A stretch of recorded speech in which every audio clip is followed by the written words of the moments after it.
अब ब्रह्मा जी को नहीं पता मैं कौन हूं, तो तपस्या की।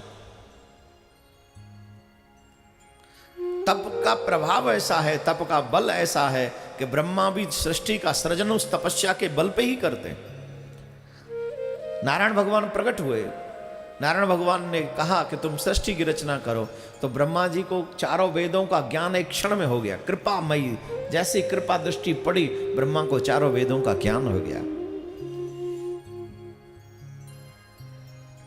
ब्रह्मा जी ने सृष्टि सृजन किया मानस पुत्रों में, सनक सनंदन सनातन सनत कुमार। इन चारों से का विवाह करो, विवाह करो अपना और सृष्टि सृजन करो। तो इन चारों ने मना कर दिया, हम विवाह नहीं करेंगे। क्यों नहीं करोगे? अरे बोले महाराज विवाह काहे करें, विवाह में नहीं, हमें तो ईश्वर की आराधना करनी है। चारों भाइयों ने मना कर दिया, विवाह नहीं करेंगे। ब्रह्मा जी ने साफ दे दिए, तुम बड़े नहीं होगे। बोले आनंद आ गया, हम बड़े नहीं होंगे, बड़े होते तो ये भी मुसीबत है, बड़े होना भी मुसीबत है कि नहीं? मुसीबत बड़े होना, पद में हो जाओ या एज में हो जाओ, बड़े होना ही मुसीबत है।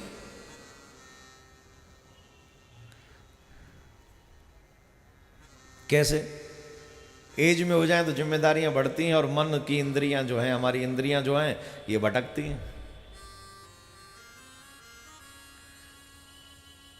इस संसार में जो बड़ा हुआ है मन उसका भटका है, चाहे कम या ज्यादा, इस बात से फर्क नहीं पड़ता।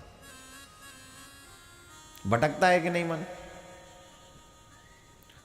कोई ये कहे कि मैंने मन को जीत रखा है, मेरा मन कभी व्यथित नहीं हुआ, मैं इस बात से सहमत नहीं। हां, कोई दिखाने के लिए चाहे कंट्रोल कर ले, दमन कर ले उस इच्छा का, ये भी अच्छी बात है कि तुमने दमन कर लिया। कोई कर लेता है, कोई नहीं कर पाता है दमन। हम लोगों को बताया जाता है कि भाई दमन करो, लेकिन दमन करते करते एक स्टेज ऐसी आ जाती है कि ज्यादा दमन करने से विस्फोट होता है, बहुत बड़ा विस्फोट हो जाता है। अगर हम दमन भी करें तो एक उम्र के बाद वो जो दमन की हुई इच्छाएं हैं वो प्रकट होती हैं, प्रस्तुत होती हैं। इच्छाएं मरती नहीं है। दमन तो कर सकते हो आप, मम्मी पापा ने कहा मोबाइल मत यूज करना, नहीं करेंगे जाओ, लेकिन मन में तो है क्यों नहीं करें? मेरी फ्रेंड करती है, मेरा फ्रेंड करता है, हाँ या ना बोलो, बच्चे बताएंगे। मम्मी पापा मोबाइल ना दें तो हम यूज नहीं करेंगे, लेकिन इच्छा तो है, मन तो है, वो तो नहीं मरा। दमन कर लिया, मार लिया, लेकिन बड़े हो रहे हैं तो अब इच्छाएं भी प्रबल हो रही हैं, नहीं मुझे तो ये चाहिए था।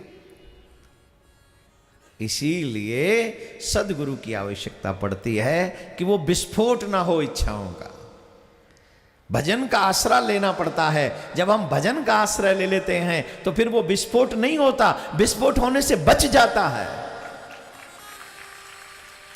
भटकने से बच जाते हैं, भगवान बचाते हैं।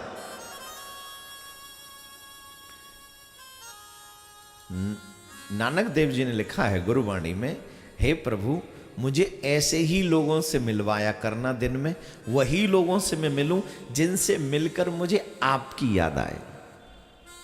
ये नानक देव जी ने गुरुवाणी में लिखा है।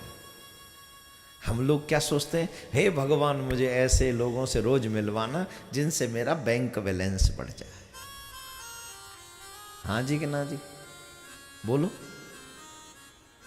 और वो नानक देव जी कह रहे हैं गुरुवाणी में, ऐसे लोगों से मुझे मिलवाओ जिनसे मिलकर रोज मिलूं, आपकी रोज याद आए। ये भाव हो तो सदगुरुदेव की कृपा हो तो बचा जा सकता है, अगर नहीं हुई तो फंस गए, ब्लास्ट होगा। तो चारों भाइयों ने मना कर दिया, हम विवाह नहीं करेंगे। बोले क्यों? बोले बड़े होंगे, ब्रह्मा जी ने साफ दिया ना, तुम बड़े हो नहीं होगे, तुम इसी रूप में रहोगे। बोले महाराज बड़े होते, अगर हम बड़े होते और कोई कन्या हमारे सामने आ जाती तो हो सकता है कन्या हमें पसंद आ जाती, या हमारा मन बहक जाता, या हम उसे विवाह करने की जिद करते।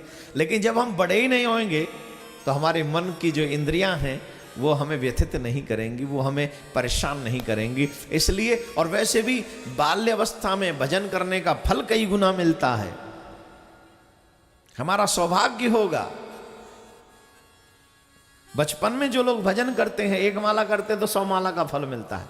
जवानी में एक माला करते हैं तो ठीक है 20, 25, 50 माला का फल मिलता है। बुढ़ापे में भजन करते हैं तो एक का एक ही है।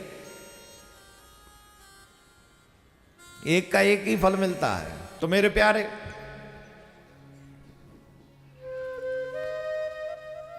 श्री ब्रह्मा जी ने और सप्तऋषि इत्यादि को जन्म दिया। रुद्र भगवान रोते हुए प्रकट हुए, बोले मेरा नाम रखो, बोले तेरा नाम रुद्र है। इनसे कहा कि आप सृष्टि बनाओ। अब इन्होंने ऐसी सृष्टि बना दी कि जिसमें भूत प्रेत पिशाची पिसारे। बोले महाराज ये बंद करो। बोले क्या हुआ? आप ही ने तो कहा था सृष्टि की रचना करो। बोले इतनी बहुत है, इससे ज्यादा मत करो, यही बहुत। अब ब्रह्मा जी बड़े परेशान कि कैसे करें, अभी तक ये मानसिक सृष्टि चल रही है। तब ब्रह्मा जी ने महाराज मनु रानी शत्रुपा को उनका जन्म हुआ। पृथ्वी पर वो लोग आए, और जब पृथ्वी पर वो लोग आए तो यहां से मैथुनी सृष्टि प्रारंभ हुई। मानव की, मनु की औलाद होने से हम लोग मानव कहलाए गए। ब्रह्मा जी ने कहा जाके तुम सृष्टि का सृजन करो। सृष्टि का सृजन? बोले हाँ जी सृष्टि का सृजन करो। बोले ठीक है हम जाते हैं, लेकिन कहां? बोले पृथ्वी पे चले जाओ। पृथ्वी तो है ही नहीं, कहां गई? तो हिरण्याक्ष पृथ्वी को लेकर पाताल में मल का कोटा बनाकर चारों तरफ उसमें रह रहा। अब सब चिंतित हो रहे हैं क्या होगा। तब 12 भगवान का प्राकट्य हुआ, और 12 भगवान हाथ में गदा लेकर पाताल में गए। वहां गए जहां चारों तरफ वो मल का कोटा बनाकर रह रहा है। इसीलिए हमारे यहां कहते हैं कण कण में हरि व्याप्त है, देखो मन की आंख। अगर तुम्हारा दृष्टि अच्छा है तो ऐसा कौन सा कण है जिस कण में परमात्मा नहीं बसा है? नजरिया अच्छा होगा तो नजारे अच्छे होंगे। हर एक जगह पर परमात्मा मौजूद है।